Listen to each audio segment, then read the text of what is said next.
Small towns seem to hold stories of all shapes and sizes. From unsolved crime to downright strange creature sightings, it seems that we're gonna find an eclectic mix of stories today.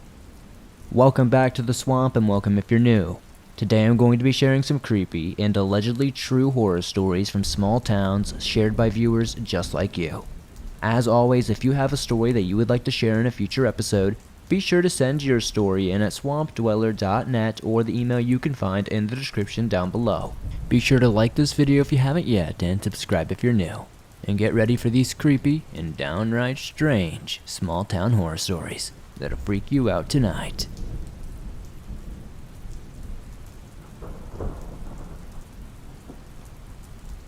Knight's Landing. I'm afraid of that place. I haven't been back in a long time.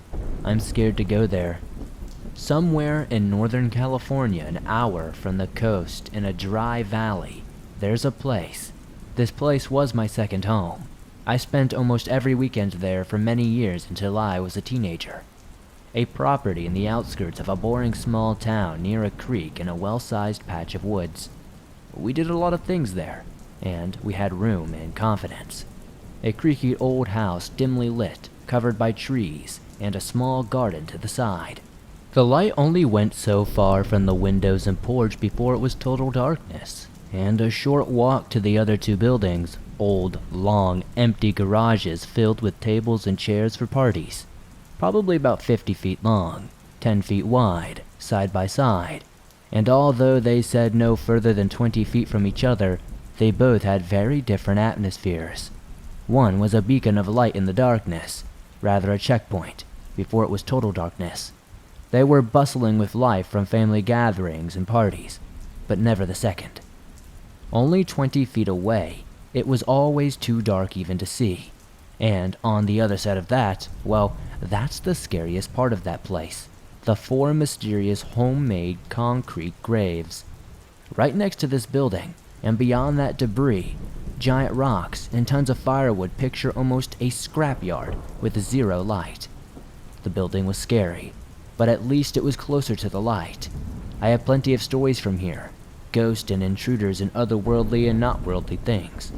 But this time, I'm going to concentrate on beyond those property lines, beyond the empty field adjacent to the old building, Cache Creek. Back then, the rules were don't go into that building at night. But we always did. They told us not to stray past the graves at night, but we always did. They told us not to go to the scrapyard, but yet we always did.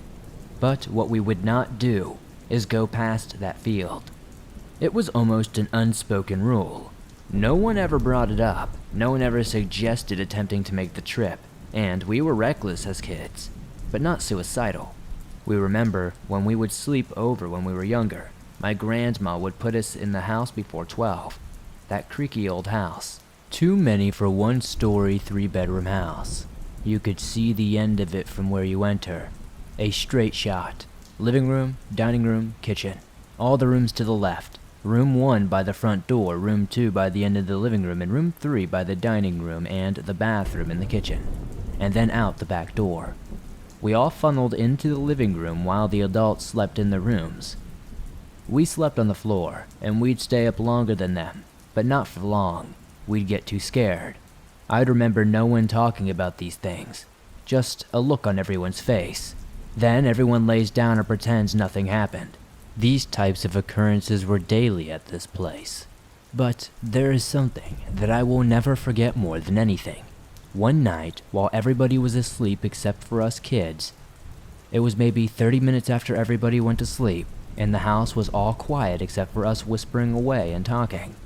Honestly, when I started hearing the noises at first, I thought they were maybe just insects or maybe a cat or something.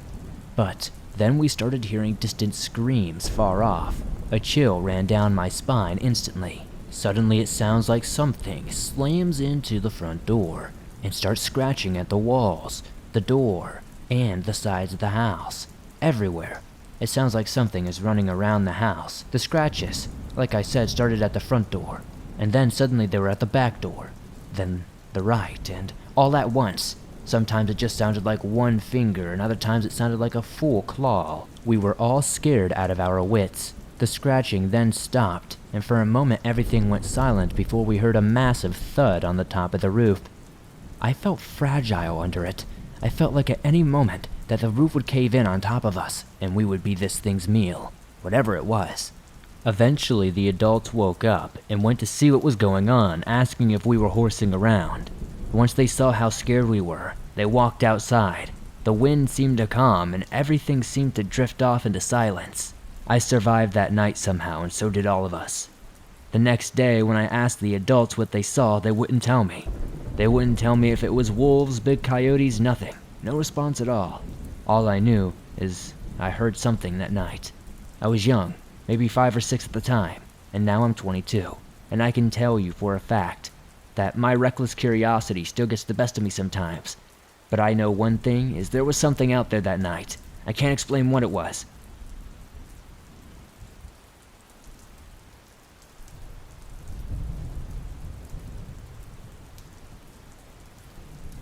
How's it going, Swamp Dweller? I hope all is well with you and those in the swamp.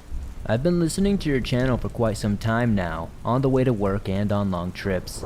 I've wanted to submit my story for a while now and just haven't found the time to write it up. I currently live and work in Texas, but I'm originally from a small town in middle Georgia, where this story takes place. I can't give too many specifics about the area since there are some significant archaeological finds, and the landowner doesn't want trespassers to mess with them. He also doesn't want anyone from the government showing up on his front porch and trying to take it. Anyways, I lived a good way outside of the city limits. Nothing but dirt roads and trees as far as you wanted to drive. A couple of neighbors here and there, but they were few and very far between. Every summer when the mullet would run up the rivers from the ocean to spawn, we would spend as much time as possible on a particular sandbar on that river. One of the dirt roads ended where a logging trail started, which also happened to be right by my aunt and uncle's house on the left side of the road, and one of my cousins on the right.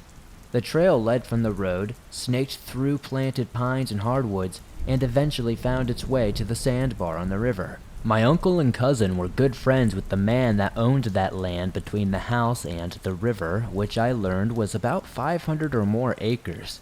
And when they invited my dad down there, he realized it was a man he had worked with. They didn't know each other very well, but they knew each other well enough that the man told my dad he could come down here whenever he wanted. So, whenever he was off work in those summer months, he was down there, with a salt block and a mesh bag full of chicken, stabbed into the ground with metal poles in the middle of the river, to bait up the mullet. After baiting them the night before, he'd buy the worms and beer, find him a piece of river cane, or buy a cane pole if he was feeling a little lazy, and get everything ready to leave at the crack of dawn the next day. And almost every time my mom, my little brother, and I were with him. We were familiar with a good portion of the trails because when we weren't fishing, we would spend all night riding four-wheelers and taking hikes on the logging trails down there, hitting every mud hole in sight, pushing 1-inch thick sheets of ice out of the watering holes in the winter, just seeing how much we could do before our toys broke. Sometimes we'd have as many as 10 or 15 or so four-wheelers, and we'd all stop at this shack on the river and build a bonfire. My brother and I were around 13 to 17 years old as this went on for a couple of years before and after my encounter. My dad never explicitly gave us a beer, but we knew if we snuck a few when he was not looking, he'd assume he drank them. But I'm just rambling about the good old days. Anyway, I'd often wander off through the woods when my dad was fishing because, at the time, I hadn't gotten into fishing myself yet. I will tell you this is in the Oconee River. There used to be Native Americans who lived on the river. There's pottery and arrowheads galore. I would visit the rock houses where they lived. There's even a fishing trap they built still in the river. It's in a part of the river that winds through the land. These are the reasons we don't want people there. I'd walk these trails barefooted and shirtless all day long like the kid I was, and still am at heart. And with no cell phone, just a Bowie knife for protection and a couple of water bottles, I'd disappear early in the morning and come back about 4 or 5 in the evening because I knew my dad would barely eat all day if the fish were biting good, and he'd be ready to eat supper. My parents never worried because they knew I belonged in nature more than I did in the real world anyway. I was around 15 at the time of this encounter. The day started like always. I got to the sandbar and helped unload another salt block and some more chicken feed to keep it from running out during the day. I was swimming with my brother for a little while, and then I put my jeans back on and disappeared. Picture something like Huck Finn, with my cheap straw hat and blue jeans rolled up like I was expecting a flood, the likes of which haven't been seen since Noah built the ark. On this day I had a fresh pouch of Redmond Chew, Golden Blend to be exact, that I had gotten a friend's dad to buy for me, and I was loving life. I packed a fat chew and set out on my search for more pottery and arrowheads. As I got closer from the sandbar and deeper into the woods, I noticed pebbles flying through the trees and landing near my feet. Occasionally, one would bounce off my back or whiz past my ears. I thought it might have been my brother sneaking around and messing with me, but after dealing with this for over 2 miles, I was coming to a point in the trail where usually I could turn around on the four-wheeler and go back home, but ahead of me was a dried-up creek bed about 3 feet deep, which is why we would turn the four-wheelers around. I saw it just as I was about to turn around and walk somewhere else. About 10 feet ahead of me, right in the middle of the trail, was the perfect arrowhead. It was the best one I had ever seen.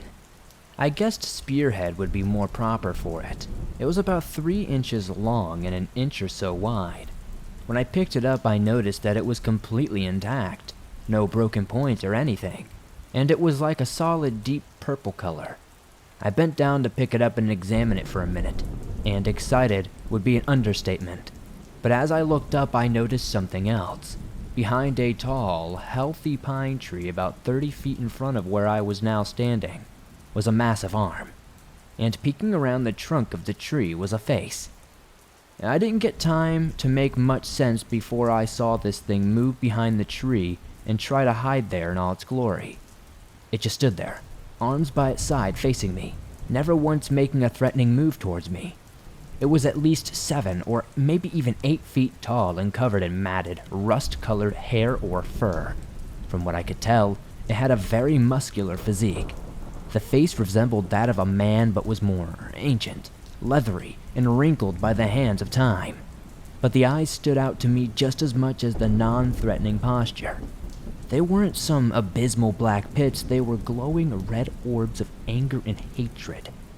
They were like our eyes, although I can't describe the color. It was like the sun hit them and reflected a goldish green color. The look in its eyes seemed very intelligent. I feel like it was studying me as much as I was it. It almost seemed to question what I was and what I was doing in its home. And why did I not mess myself and take off running? I can't tell you. There was also no eerie silence at any point, no putrid smell. The birds were still chirping, the chorus of frogs and crickets never skipped a beat, and I smelled the delightful scent of the wind, honeysuckles growing wild and free nearby. It was almost as if this thing were a spirit, but I can tell you it was accurate as any person you've ever stood before you in your life. We studied each other for what felt like an eternity, but was no more than 10 seconds. Then, without taking my eyes off this creature, I crouched down and placed the spearhead exactly where I had picked it up from, and almost as if I had read this thing's mind, it sort of nodded, turned around, and walked back into the dense forest. It never faded out of existence as a spirit might. I watched it disappear as it effortlessly walked through the vines and blackberry patches, and even after I couldn't see it anymore, I could hear it moving, branches crunching out of its way. After I no longer heard it, I turned around and walked straight back to the sandbar just in time to get in the truck and go home. I didn't say a word to anybody about it for quite some time. Then one night, as we were on one of our four-wheeler rides, I brought it up after we snuck a couple of beers, and my friend just gave me this weird look. But one of my other cousins who was there with us, who was also known to be a jokester, was the first one to say something. Until then, I had never heard him say anything as serious as this in all of our lives. I could hear the sincerity in his voice when he spoke. He told me that while he hadn't seen the creature himself, the loggers did. He asked if I ever wondered why they only cut small portions of the trees. They left their equipment down there one night, and when they came back the next day, a door to one of the trucks had been seriously damaged. It was severely smashed in and pulled open. They figured it must have gotten hit by a big log or a piece of equipment, and nobody wanted to get in trouble, so they didn't claim it. They decided they would deal with it after work. so they continued about their day. A few hours later, they noticed something in the creek bed I mentioned earlier. At first, they thought just maybe it was a hog, as they were a nuisance in the area. Then it stood up on 2 feet. They said they could see about 5 feet of it, but as I said before, the creek is about 3 feet deep. It chucked a huge log, and they hurriedly got out of there. They returned to get their equipment within the next week and never returned to this day. My cousin then went on to tell me some of the strange experiences he's had for himself down there, and I told him some more of mine. Those will have to be said later though, as it's getting late and I must work tomorrow. I do want to mention that after the encounter, I never stopped walking the trails. As I said, I didn't feel that this thing was threatening me, and I almost feel like it was a protector of the woods. The loggers were destroying the place and it showed aggression. I barely disturbed the area and always thanked the creator of the arrowheads or pottery I found for giving me a glimpse into the past, and I was spared. On later walks, I still had pebbles plinking through the trees and heard branches snapping, but it always made me feel safer knowing I had something watching over me. In roughly 11 years, I've only told one other person this story. Thank you for finally giving me a platform to share this story with like-minded individuals. I hope you have a blessed day, and always keep an open mind about things we know nothing about. Not everything is out to get you.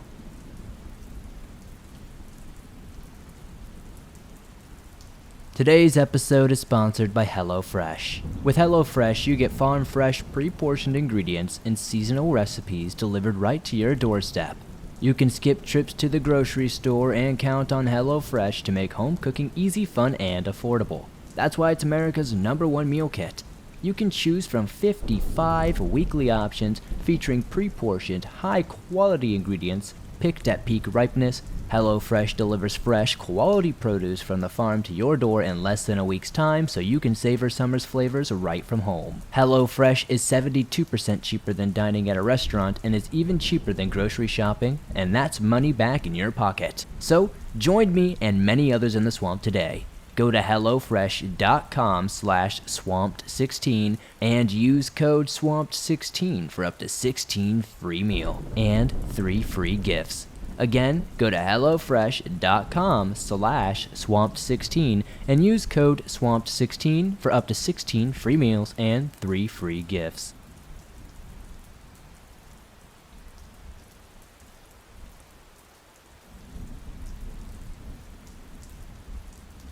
I live in a city in northeastern India, but my parents and I always go to visit our grandma's house on the holidays, and on some occasions in the countryside. I'm 18 years old. The small town, which is kind of a village my grandma's house is in, is on farmland surrounded by many woods, if you get what I'm saying. So let's cut to the scary part. The town is like any other ordinary small town in our state, but the people have been seeing some weird stuff throughout the years. There are countless stories, so I will try to write the ones I remember. The oldest I can remember was told by my dad when I was a kid. He said that he and his friend and some of my uncles were drinking and talking in the cabin attached to the back of my grandmother's house in the backyard. The backyard is attached to a small pond and a few square kilometers of woods and farmland, since my family from my mother's side owned many parts of the property. So as I said, they were enjoying the stuff when they saw a fireball going through the bamboo trees in the backyard. He said fireball, but it wasn't attached to anything like a stick or a lamp, and they didn't hear footsteps or see anyone. The odd detail is, they said the fireball was blue. I don't know, but I saw those associated with spirits and stuff somewhere. Next was an occasion I can't quite remember. The whole incident is very foggy, but my aunt was cooking in the kitchen, and she heard a whistle in the backyard through the window in the kitchen. After some time, my dad and one of my uncles returned to throw away the previous day's trash. He said he saw a guy using our abandoned toilet in the backyard. The bathroom's made by my grandpa, since many people in that area are very poor. So my dad and my uncle approached the guy and asked what he was doing, when he had just said that he was there to use their toilet since my uncle sensed some danger, like the guy could be a robber or something. Hence, he and my father returned to the house to pick up some tools, phones, torches, and a safety knife. But the guy was not there when they returned. They went in for just a minute to collect the supplies, and my aunt in the kitchen, looking out the window, said that he just vanished. I don't know if it was paranormal, an attempted robbery, or something else. Now, there are other events like one of my uncles who partied late at night was coming back one night when we heard something following him. The road was of course dark, mildly foggy, and no one else was out there. Such a cliche. So of course he got scared and began looking back with his phone flashlight and walking fast when the footsteps started creeping him out. He started saying God's prayer and played a song on his phone. He began walking faster. Still, after just a few steps his phone died and he could hear the footsteps chasing him. He sprinted through our backyard because of a shortcut. Our backyard and farmlands are all connected to the road. When he came home, I don't remember what exactly happened, but still I remember him saying to his mother, which is my grandma, that he was chased by something. He said it was a solo footstep though, like it was something with only one foot hopping after him. The following day he told the whole story that I just wrote, and most of my family shrugged it off as a mild paranormal incident. As I said before, this town has bizarre things going on, so it's natural to become used to it.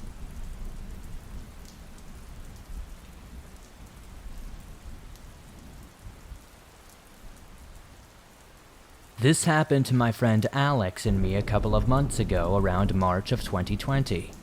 We both attended a school on California's Central Coast.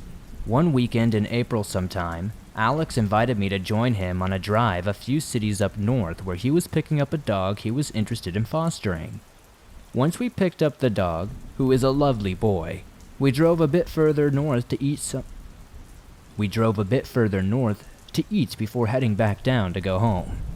We ordered ahead, and once we arrived, we picked up our food. Dine-in regulations are already in place because of COVID at that point. Both new to the area, we Google a park nearby to head out to eat. We pulled up to an empty park. There was only one other person there. He parks on a curb in front of another car, which is important. We quickly walk a few feet to a bench and a table near the curb, tie the dog to a public barbecue grill next to us and began to eat. We were almost immediately approached by a man intent on talking to us.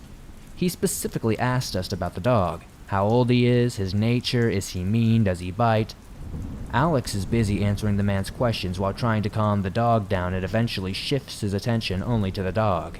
The conversation ends with the man stands there for a minute or two just staring at us, but only I notice because Alex is still making sure the dog doesn't try to escape. We both, however, agree that the conversation was quite weird. Anyway, the man walks away towards a shaded area next to the restrooms, under a large canopy type thing. Many parks in California have these, I don't really know how to explain it. I noticed that he sits with another man I had not seen previously, but I wasn't thinking much of it. At this point, the dog is still being troublesome, but I continue to eat. I feel like we're being watched, and I looked over and the two men are just staring at us, not talking at all. I think it's weird and I start to feel incredibly uncomfortable. Alex is still struggling with the dog, and when I look over again, I only see one of the men, the one who had not approached us. And when I look again, the one who did was coming for us, hiding behind a vending machine, poking his head out, looking at us ever so slightly, and I catch him. Without hesitating, I tell Alex to grab his stuff and get in his car. He doesn't even question me for a second. We gather our stuff and put it in his car. As we do so, the man still sitting and watching us approaches. And as soon as we get into the car, he begins to talk to us, asking us about the dog and its temperament again. He asked if he's protective and if he bites.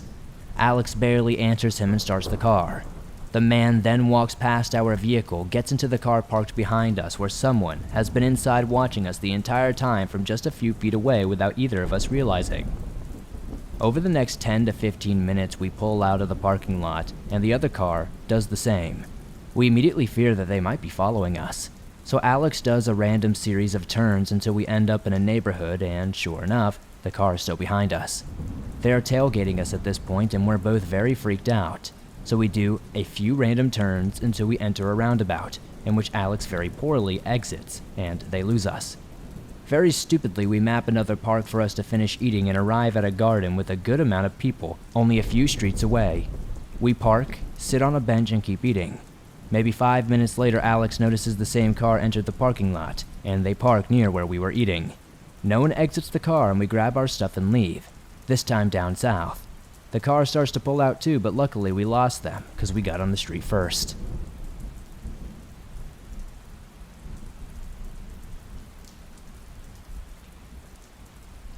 Thanks for listening to these creepy and allegedly true small-town horror stories sent in by viewers just like you.